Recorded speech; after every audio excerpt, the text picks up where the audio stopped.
Hey, assalamu alaikum wa rahmatullahi wa barakatuh, mes chers amis. On se retrouve pour une nouvelle vidéo. Une vidéo qui va parler de l'échange des rôles de chaser et de runner. Quand ça s'inverse.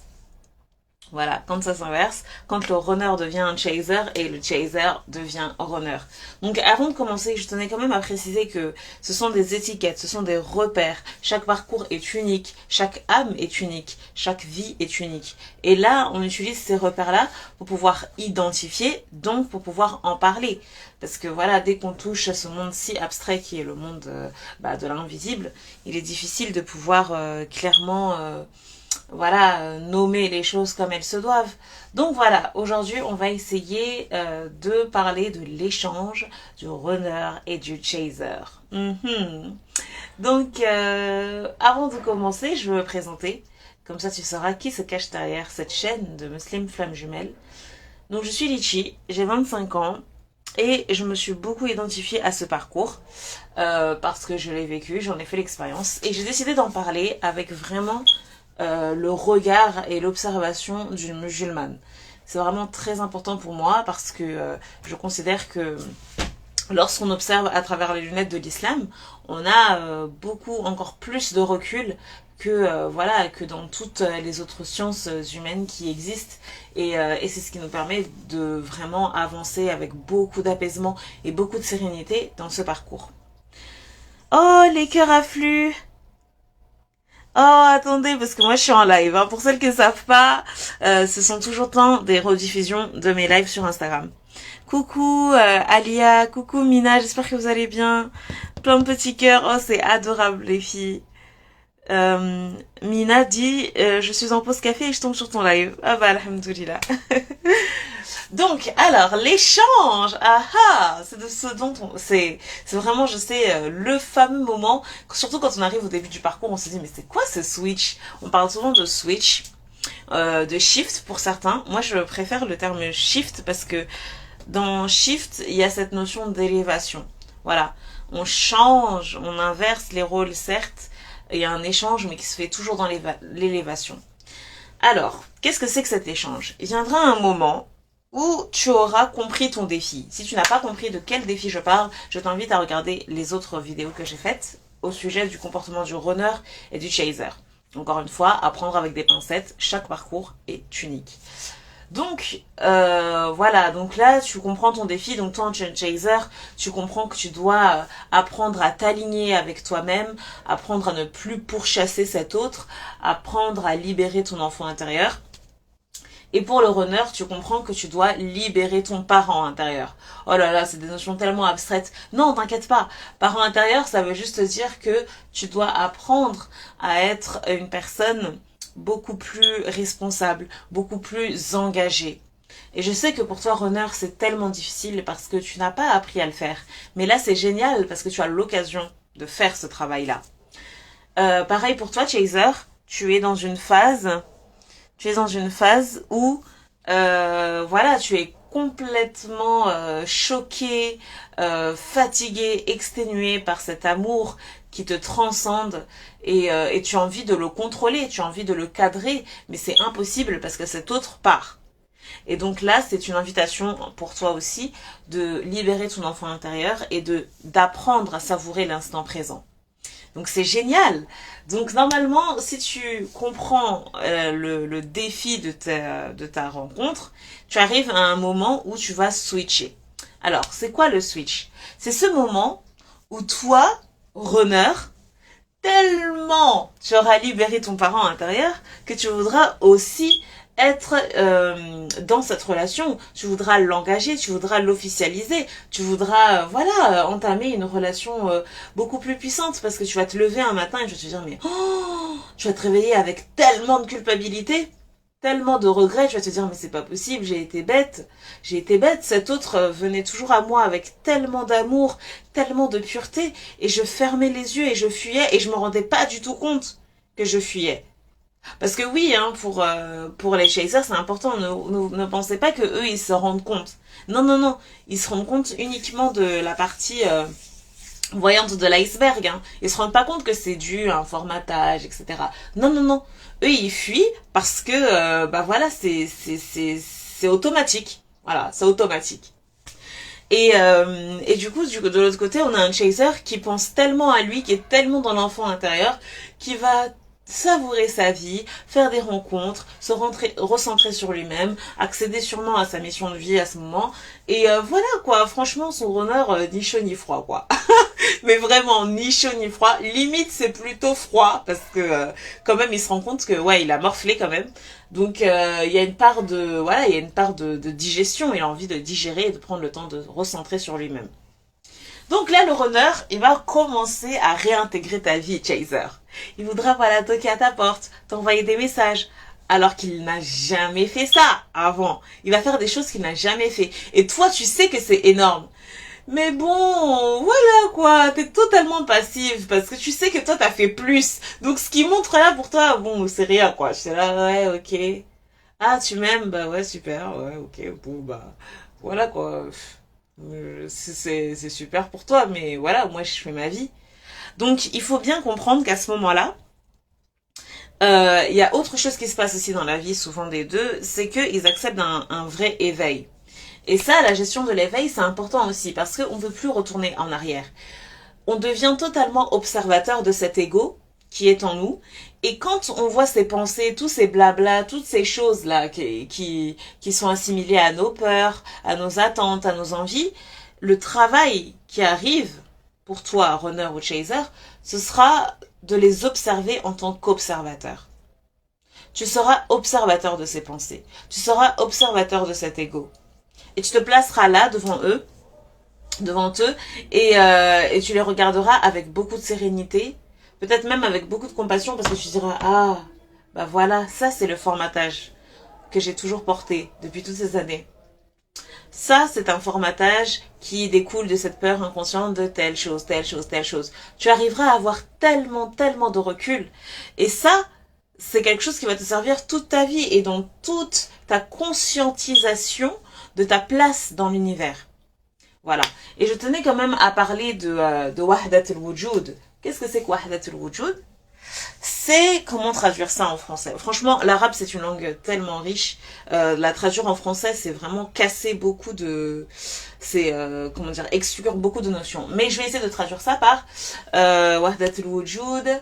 C'est, on va dire, l'unicité de l'existence. D'accord? L'unicité de l'existence.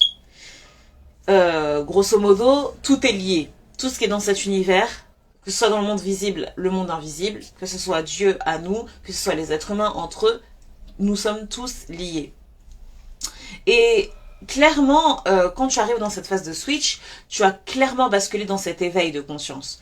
Tu as clairement basculé dans une forme d'amour qui te pousse à te rendre compte de ton unicité avec l'univers. De te rendre compte que tout le monde est qu'un. Voilà. Et ça, c'est très très important parce que c'est ça aussi qui te permet d'avoir beaucoup de sérénité, d'avoir beaucoup de, voilà, d'apaisement face à ce mythe, face à cette rencontre, face à cette personne, face à toutes les personnes qui sont autour de toi. C'est ça aussi qui te transcende, c'est cette force-là aussi qui te transforme.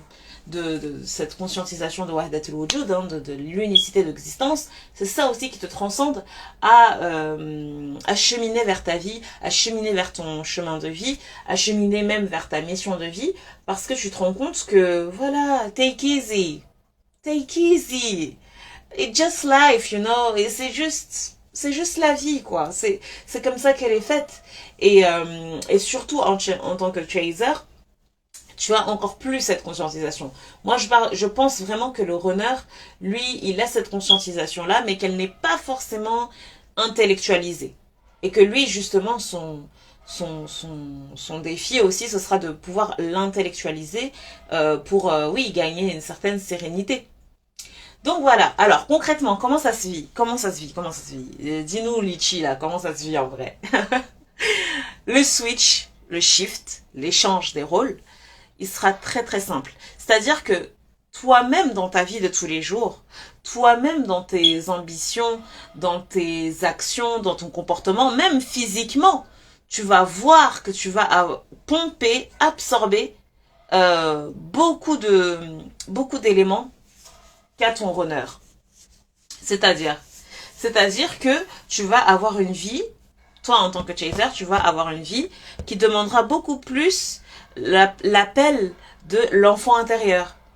Ça peut être quoi? Ça peut être par exemple renouer avec ta créativité, renouer avec ton intuition, développer cette part de clairsentience. Donc ce que j'appelle clairsentience, c'est voilà d'être beaucoup plus intuitif, d'être beaucoup plus dans le monde un petit peu voilà, on va dire paranormal. Même si j'aime pas ce terme de paranormal parce que c'est normal en fait.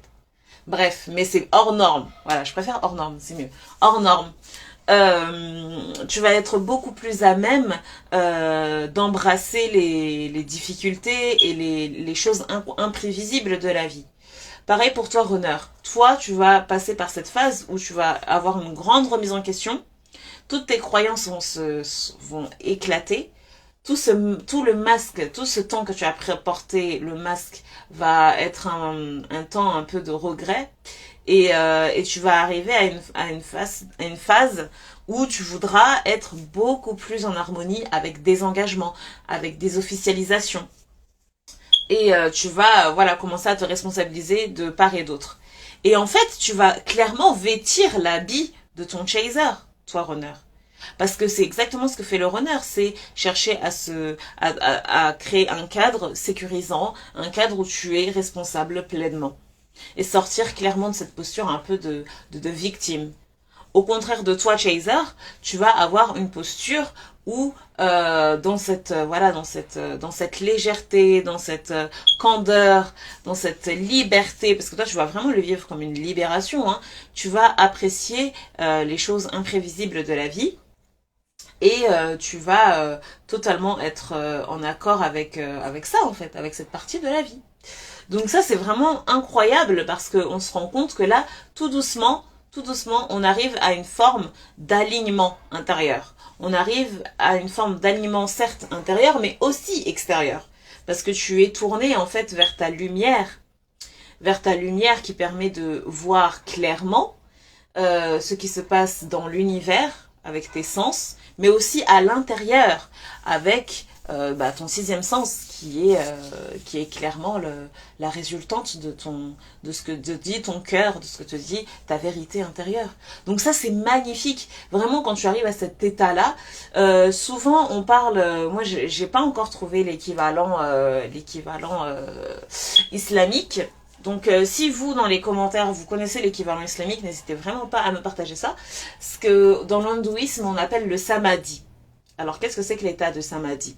C'est un état dans lequel on est transcendé, mais totalement transcendé par une paix intérieure incroyable. En arabe, enfin si, dans le Coran quand même, on parle de sakina. Mais je sais pas si c'est le même terme qu'on pourrait utiliser pour le samadhi. Parce que le samadhi, vraiment, c'est un état qui, en fait, a l'impression de marcher sur un nuage. C'est incroyable, vraiment. C'est incroyable. Et tu sens qu'il y a un after. C'est-à-dire que après cet état-là, donc après ce moment, entre guillemets, où tu reçois ce flux énergétique, tu reçois cette lumière, tu vas arriver à voir le monde d'une manière totalement différente, d'une manière beaucoup plus conscientielle, beaucoup plus consciencieuse, beaucoup plus apaisée et sereine. Et là, tu te rends compte que waouh, tu es éveillé. Vraiment, tu sais que tu ne peux plus retourner en arrière. Et je vais vous expliquer un petit peu moi comment ça s'est passé dans mon histoire. Mais voilà, moi ce que je veux te dire, toi chaser ou toi runner qui m'écoute, c'est que l'échange des rôles, si tu arrives à ce moment où tu as l'impression d'être imprégné de ton jumeau, eh ben sache que tu arrives à un grand éveil. Sache que là tu accèdes à une autre étape dans ton parcours initiatique, dans ta quête initiatique. D'accord? On parle pas de la réunion là. Là, on parle pas d'être avec ton proche. Non, non, non. Chaque histoire est avant tout liée à ta propre expérience de vie. Certes, tu es lié à cet autre, mais tu es vraiment, c'est ta quête initiatique en fait. Tu es en train de grandir, tu es en train de monter, tu es en train de connaître une ascension d'âme pour pouvoir être la meilleure version de toi-même. C'est ça que tu dois retenir. Pense à toi, pense à toi, pense à toi. Donc là, tu vas arriver à ce moment où tu t'élèves, et tu ne pourras être rempli que d'amour. Après l'état de samadhi, il y a vraiment cette phase où en fait tu te rends compte de la puissance qu'est l'amour et tu vois l'amour sous toutes ses formes. Sous toutes ses formes, tu ne peux que être amoureux des créatures que Dieu a créées. Tu ne peux que devenir amoureux de toutes les épreuves qui s'abattent sur toi parce que en fait, tu te rends compte que c'est ça la vérité. C'est ça l'authenticité, c'est ça que Dieu nous a instauré sur terre, c'est de pouvoir nous élever pour atteindre cet état-là où on est totalement dans le just being. Qu'est-ce que c'est que le just being? C'est un terme que j'ai repris un peu des Anglais, des anglophones, parce que j'ai trouvé que c'était un terme qui était juste magnifique. Je pourrais pas le traduire en français, vraiment. Ça perdrait tout son sens. Mais le just being, c'est revenir à l'instant présent. Revenir à la saveur de l'instant présent. L'instant présent, ceux qui peuvent goûter à sa saveur, c'est uniquement l'élite. L'élite de ceux qui font preuve de gratitude. L'élite de ceux qui sont dans la reconnaissance perpétuelle, constante. L'élite de ceux qui savent mettre pause sur leur intellect, pause sur leur pensée, pour pouvoir juste, voilà, respirer, inspirer, expirer et juste ressentir toute la grandeur de l'instant présent. Et ça, c'est génial. Ça, c'est génial parce que ça te permet d'être encore plus en amour de ton autre et d'accéder vraiment à cette fameuse sensation d'amour inconditionnel. Ou même si cet autre s'est marié 10 000 fois, même si cet autre t'a fait du mal, tu n'as plus le temps. Tu n'as plus le temps de lui vouloir, de te venger, de lui parler. Non, parce que tu te focalises uniquement sur l'instant présent.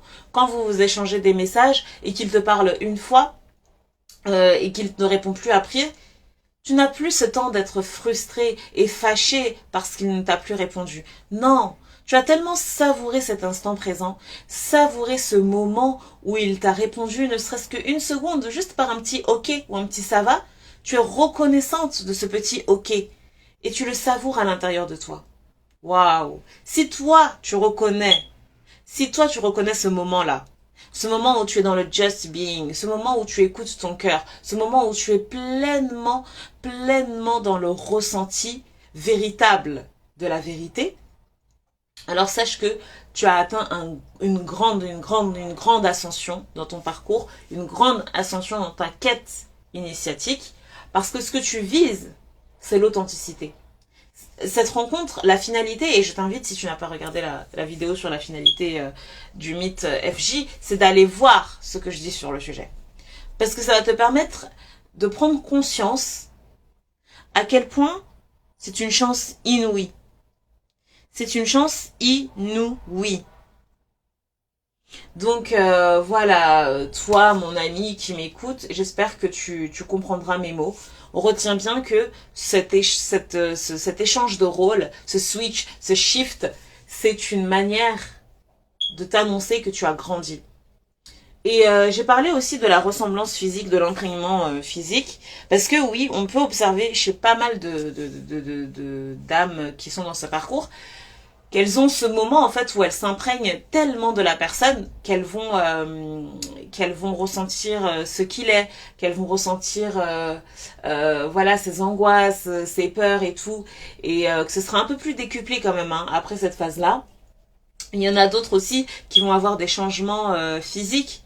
C'est-à-dire qu'elles vont devenir de plus en plus ressemblantes à ces personnes-là, ce qui est incroyable quand même. Moi personnellement, je sais que ça m'est arrivé, mais attendez, il faut pas que je loupe toutes les étapes. Il faut que je vienne après à ça. Mais voilà, il faut que tu te dises que c'est tout à fait normal. Ne te dis pas, oh mais c'est bizarre, non. Il faut qu'à un moment donné, dans ta vie, tu ressentes ça, tu te dis, mais en fait, là, je suis en train de devenir beaucoup plus responsable. Ah, je comprends tellement mon runner. Ah, je comprends tellement mon chaser, comment il était. En fait, je vis sa vie, là. Si tu es en train de passer par cette étape-là, bravo, félicitations à toi. Félicite-toi, c'est énorme, c'est à célébrer. Parce que ce parcours, il est fou. Ce parcours, il rend fou. D'accord? Donc, toi, tu es toujours vivante. Tu es toujours... voilà, tu es toujours là. Et c'est énorme, ça. C'est pas donné à n'importe qui. Moi, en tout cas, je veux juste te dire courage, courage, courage. Et bravo, surtout, parce que tu en es là. C'est magnifique. Vraiment magnifique. Maintenant, je vais parler un peu de mon expérience personnelle, comment j'ai vécu cet échange.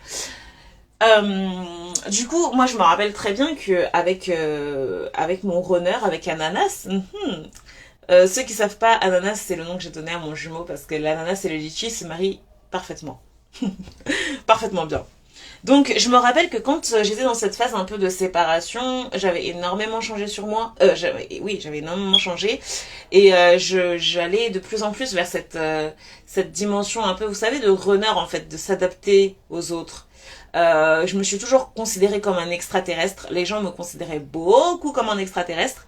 Et là, je me rendais compte que c'était un peu trop extrême. En fait, Ananas m'avait permis de comprendre à travers son comportement que c'était pas possible de faire ça parce que dans extraterrestre, il y a terrestre.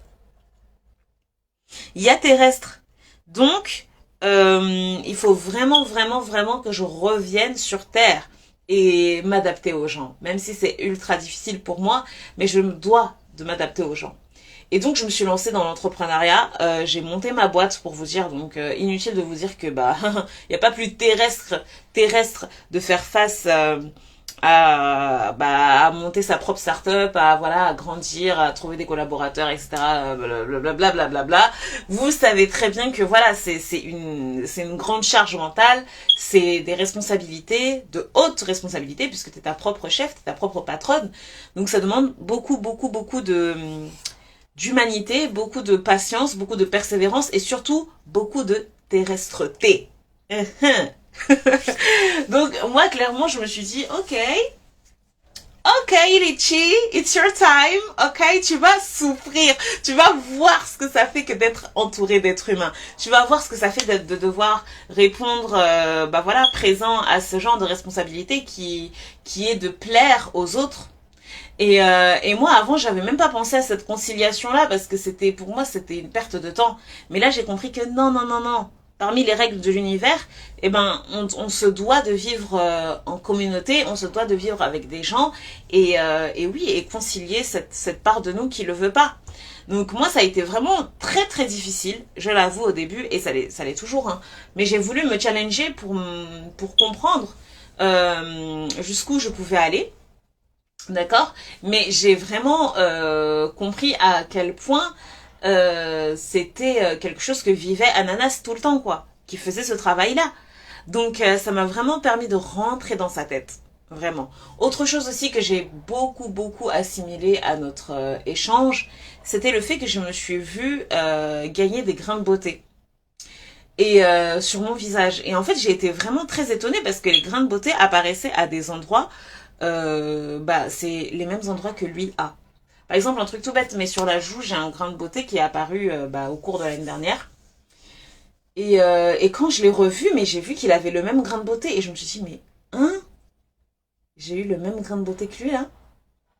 Incroyable. Incroyable. Autre chose aussi par rapport aux coupures, je me rappelle j'avais ma main gauche qui était vraiment douloureuse, mais j'arrivais pas à comprendre d'où venait cette douleur.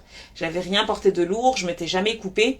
Et un jour où on s'est revus, je lui ai demandé mais est-ce que tu t'es fait mal à la main et il me dit oui effectivement je me suis coupée à la main et il s'est fait une entaille. Et c'est exactement ce genre de douleur que j'avais, c'était une douleur d'entaille. Donc voilà, en fait, l'échange des rôles, il te permet vraiment de t'imprégner de ton jumeau pour pouvoir avoir une boussole. Moi, c'est ce que je pense vraiment, hein, c'est que c'est une boussole. Parce qu'à chaque fois que tu le rencontres, tu vois à quel point tu as évolué, tu vois à quel point tu dois encore travailler, et ça c'est juste génial, quoi. Qui sur cette terre peut avoir l'honneur et le privilège d'avoir une boussole humaine? Une boussole qui te permet de te dire, ok, là tu es dans l'authenticité, ok, là tu es dans la droiture, non, là tu es dans l'excès, non, là tu es dans l'extrême. Non mais attendez, vous vous rendez compte du privilège qu'on a? C'est incroyable, vraiment. Donc voilà, pour ce qui est de mon histoire avec mon jumeau lors de l'échange. Autre chose aussi, bien sûr, c'est par rapport au niveau professionnel. Au niveau professionnel, dans le temps que je passe, pour lui, c'est un homme qui est extrêmement actif, mais vraiment extrêmement actif. Il travaille de nuit, il travaille de jour, le gars, non mais c'est une machine quoi. Et moi ben je me suis vue en fait avec ma boîte, avec ce que j'ai à côté, mes études et tout, j'ai vu que clairement euh, je suis dans sa vie quoi. Travailler matin, midi, soir, c'est ma vie maintenant. C'est ma vie. Pendant que lui, il se repose parce que, enfin, il se repose. C'est un grand mot, mais je veux dire qu'il est un peu plus allégé parce qu'il pense à voilà, il a des projets, etc. Donc, autre chose aussi, c'est qu'il s'est marié. Donc, qui dit mariage dit engagement. Qui dit engagement dit qu'il a dû combattre aussi cette peur de l'engagement, cette manière qu'il devait, entre guillemets, imposer son choix à sa mère, chose qui lui était tellement difficile. Donc je suis tellement fière de lui pour ça, c'est qu'il a réussi en fait voilà, à s'imposer, chose que le chaser a beaucoup de facilité à faire, mais que lui, non, pas du tout. Donc moi je suis tellement fière de lui pour ça, c'est qu'il a réussi en fait à épouser la femme qu'il aime et voilà quoi, et être marié aujourd'hui. Donc lui, clairement, il s'est clairement mis dans le rôle du parent intérieur. Donc c'est génial, c'est génial, c'est génial pour lui. Et voilà, en fait, vous voyez, c'est vraiment toutes ces choses qui me permettent de dire et de voir que c'est des rôles qui sont totalement permutables et surtout, ce sont des boussoles. Nos jumeaux sont des boussoles. C'est ça qu'il faut retenir. Et que quand on passe de l'autre côté, c'est-à-dire qu'on change de camp, alors là, c'est vraiment les gars, vous êtes trop forts. Vraiment. Vous êtes hyper méga forts. Bravo à vous. Il faut que vous vous félicitiez, c'est très important. C'est très important. Il faut que vous faites une fête. Il faut que vous faites, voilà, si vous êtes musulman, que vous fassiez l'aumône, que vous priez de nuit, que vous jeûniez. En fait, il faut que vous montrez à votre Seigneur que waouh, merci Seigneur de m'avoir accordé ce privilège incroyable. C'est magnifique ce que j'ai là, c'est magnifique ce cadeau. Donc voilà, c'était tout pour aujourd'hui, c'était tout pour cette capsule. J'ai vraiment apprécié faire cette capsule. J'ai trop hâte. Vraiment, le programme qui arrive là, c'est du lourd les gars, vraiment. Et si vous ne me suivez pas sur Instagram, allez vite vous inscrire sur Instagram. Ça s'appelle MuslimFJ. De toute façon, vous aurez tous les liens en barre d'infos. Si tu as envie de me contacter, n'hésite pas à regarder aussi le lien de barre d'infos. Le site, il est très simple, c'est MuslimFJ. Voilà, enfin, tu vas trouver tout ça. Je propose aussi des consultations. Donc la première consultation est totalement offerte. J'ai appelé ça l'appel de réconfort parce que je sais très bien que quand on est musulman ou quand on l'est, même quand on n'est pas musulman, hein, mais déjà quand on est dans ce parcours c'est horrible parce que personne ne comprend. Mais quand on est musulman, on a envie de trouver quand même une écoute musulmane d'une personne qui s'y connaît et qui va te comprendre entièrement dans ton entièreté. Chose qui n'est pas forcément possible avec les personnes qui ne sont pas de cette confession musulmane. Donc j'ai mis en place un appel de réconfort. Pendant 1 heure, on s'appelle, on se parle. Moi, j'écoute ton histoire, je m'imprègne, je m'inspire. Et oui, je te donne toutes les clés dont tu as besoin. Tu reçois à la fin un petit fichier PDF qui va reprendre, c'est énorme, hein. Franchement ça me demande beaucoup de temps, mais ça me tient vraiment à cœur d'aider le plus d'âmes possible sur ce parcours, et tu vas recevoir ce fichier PDF qui va reprendre vraiment ton histoire et les conseils clés que je te donne. Je propose aussi des accompagnements personnalisés, donc si tu veux aller plus loin, si tu as envie de décortiquer ton parcours, tu as envie de chercher en fait en toi cette âme de battante, cette âme qui accepte ce challenge, alors viens me voir, on va travailler ensemble et tu verras que ce sera incroyable. La version de toi qui va arriver, elle sera juste génialissime. Donc voilà, on se retrouve pour de nouvelles vidéos. D'ici là, prends soin de toi. Et oui, à bientôt. Assalamu alaikum wa rahmatullahi wa barakatuh.